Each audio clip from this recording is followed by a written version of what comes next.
রোজ এই 5টি গাছে জল দিলে অর্থকষ্ট হয় না, ঘরে থাকে সুখ সমৃদ্ধি। হিন্দু ধর্মে গাছপালার পুজো দেওয়ার রীতি আছে। তুলসী গাছ পবিত্র বলে মনে করা হয়। সনাতন ধর্মে দেবদেবীদের সঙ্গে যোগ রয়েছে গাছগাছালির।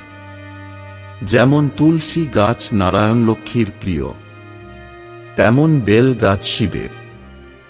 দেবদেবীকে খুশি করতে চাইলে তাঁদের সঙ্গে সম্পর্কিত গাছ বা গাছালির পুজো করা উচিত। তাঁদের বিশেষ অনুগ্রহ লাভ হয়।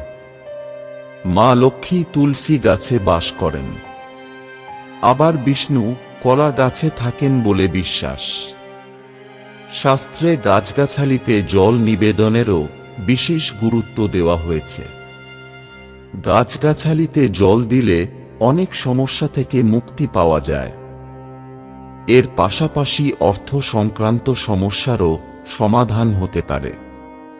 চলুন জেনে নেওয়া যাক কোন গাছের পুজো করলে কি কি উপকার পাওয়া যায়। 1. বটগাছ।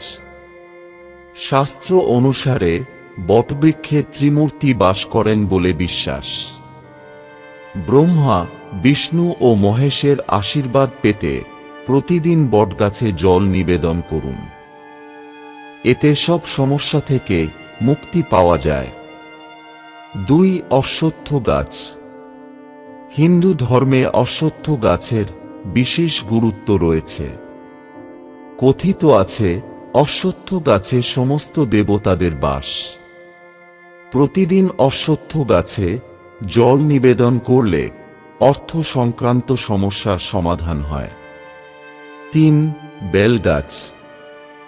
বেল পাতা ভগবান শিবের খুব প্রিয়। বেল গাছের মূলে ধন কুবেরের বাস। যে ব্যক্তি প্রতিদিন বেল গাছে জল দেয় তার কখনো অর্থের অভাব হয় না। 4. তুলসী গাছ।